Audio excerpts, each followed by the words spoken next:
do this blitz of the Delta and they'll look for birds. And when they find them, they'll say, okay, boom, the birds are there, we're gonna trap there.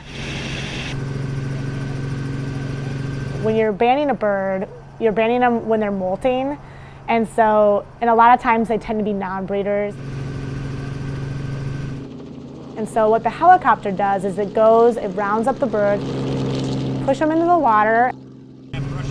As soon as they get towards the pot, they push them up onto land, and the birds will run towards the pot. That's when the people on the ground start to stand up, and the geese start to see, oh my gosh, oh, can't go over there, I can't go over there, and then eventually they end up in that pot.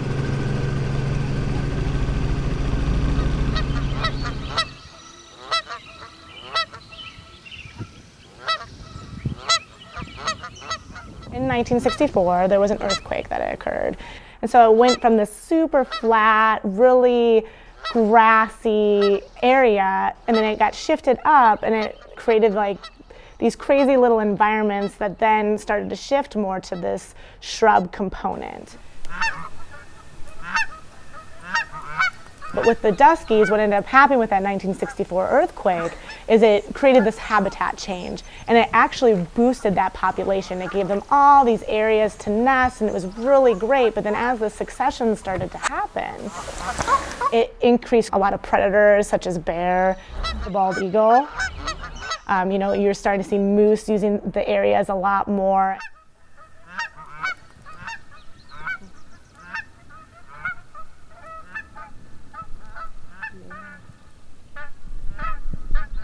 The Dusky geese, their primary nesting habitat is here on the Copper River Delta, but they migrate down a corridor that follows the Pacific path, and they end up in Oregon and Washington.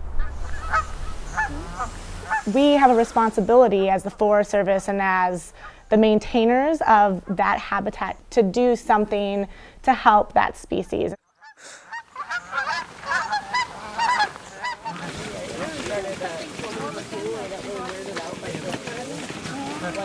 So once the geese are in the pot and they're kind of settling down and stuff, we'll start to take them out of the pot individually and start banding them.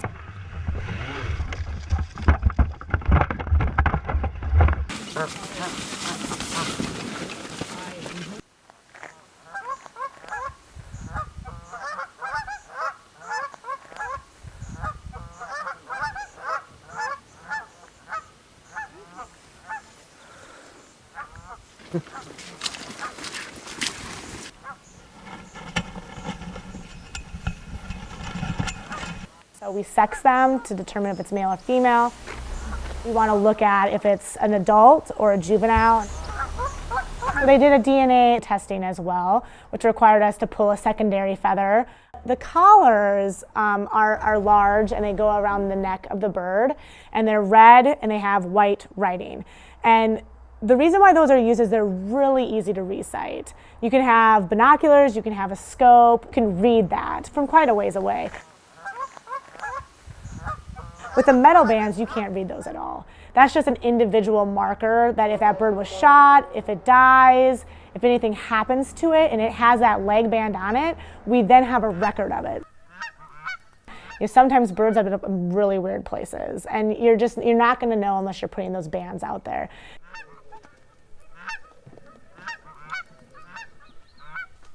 Canada geese are like super feisty, and they just don't like to play nice. We usually would just kind of tuck the bird's head and hold it kind of like a football, and then you just do what you need to do and then release it.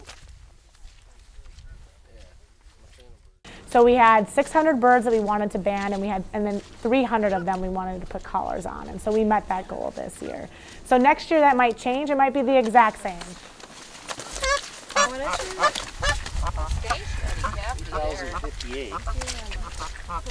3,058? And the whole reason for the band is to find out if later on in the season or years and years later that they're shot, where are they being taken, where are the highest levels of shooting going on.